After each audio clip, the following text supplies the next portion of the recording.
Remnant from the Ashes just released a couple of days ago, and I didn't even hear about this game until I saw all of the major Twitch streamers playing it over the weekend, so today we're gonna benchmark it with a ton of budget graphics cards. Let's get into it.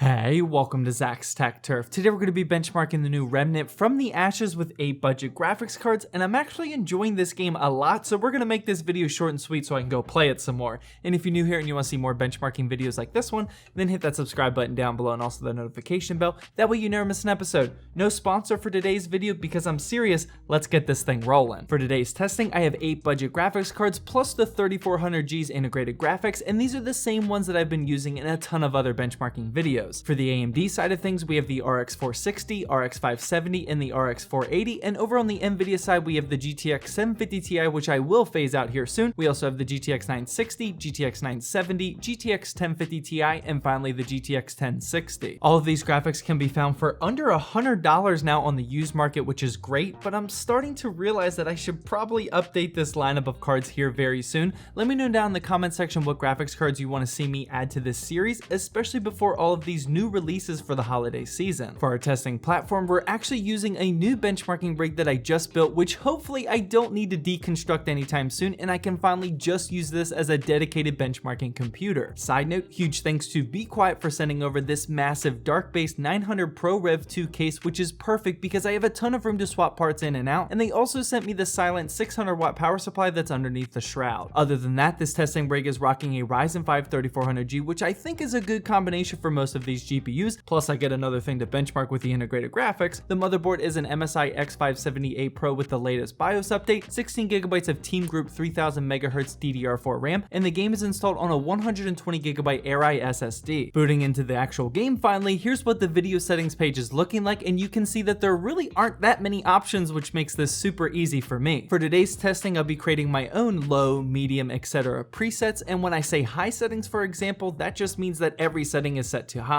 As far as the actual benchmarking run goes, this is the route that I took for every single graphics card because it was right in the beginning of the game and provided a good amount of monsters to kill without being super random. A ton of Remnant from the Ashes is procedurally generated, so I had to find a spot like this with the most consistency. With all that out of the way, it's now time for the results, and first I'm going to show you a chart with every single graphics card running the exact same settings, 1080p and medium. That way you can see how each of these cards stack up side by side. After that, I'm going to show you the settings that I would personally use for each of these graphics cards if this was in my system, and for that I'm gonna aim for around the 60 FPS mark. Here's the chart with all of the cards running the exact same settings, 1080p and medium. As you can see, there's actually quite a few of these cards that didn't get that impressive of numbers because this game is actually somewhat demanding. The 3400G is what I would consider unplayable at these settings, and the RX 460 and GTX 750 Ti didn't perform much better either. For our first benchmarking run with each card, we'll start with the 3400G's integrated graphics just to knock that one out, and for this one I had to lower the resolution down to 720p, and with low settings I got 69 frames per second. Jumping up to medium produced way less FPS, so I had to stay at low for this one. Next up was the RX 460, and in 1080p and low settings I averaged 66, and you'll notice those pretty decent timings in the chart as this one played pretty smoothly throughout. After that was the RX 570, one of the best value graphics cards on the market right now in my opinion, and in 1080p I could crank the settings up too high and got an impressive 58 frames per second. And to wrap up our AMD cards for the day, I fired up the RX 480. This is the one that I really want to replace with the 580 here in the near future, and also in 1080p and high settings this one did slightly better than the 570 at 61 frames per second. Jumping over to the NVIDIA side of things, I first tested the GTX 750 Ti, which is still holding strong at the super budget market, and in 1080p and low settings I got an average of 55 frames per second. Next up was the GTX 960, and here I used the same exact settings as the chart I showed earlier, 1080p and medium, and with this I averaged 56 frames per second. Following that was its bigger brother, the GTX 970. This one is honestly one of the best used graphics cards on the market right now in terms of price to performance, and in 1080p I could boost the settings all the way up to ultra and got a solid 54 FPS average. After that I tested the GTX 1050 Ti, which always rivals the GTX 960 in these videos, and for this one I used the same settings, 1080p and medium, and got just under the 960's results with 53 frames per second. And finally for our last card is the GTX 1060 3GB version, and just like the 970 I put the settings at 1080p and ultra, and with this I got an average of 52 too. So there you have it. As you can see, the new Remnant from the ashes is starting off as a somewhat demanding of a game, but for the most part it actually scaled properly from GPU to GPU with all of these cards. I do want to mention that this game was incredibly easy to benchmark this time around, and I would only imagine that more and more driver updates and optimization updates are right around the corner, so we should see even better results here soon. Well, that wraps up my benchmarking results for Remnant from the ashes with 8 budget graphics cards. As always, drop a comment down below about what you thought of these results, or feel free to share your own because you might help somebody that didn't have one of these GPUs.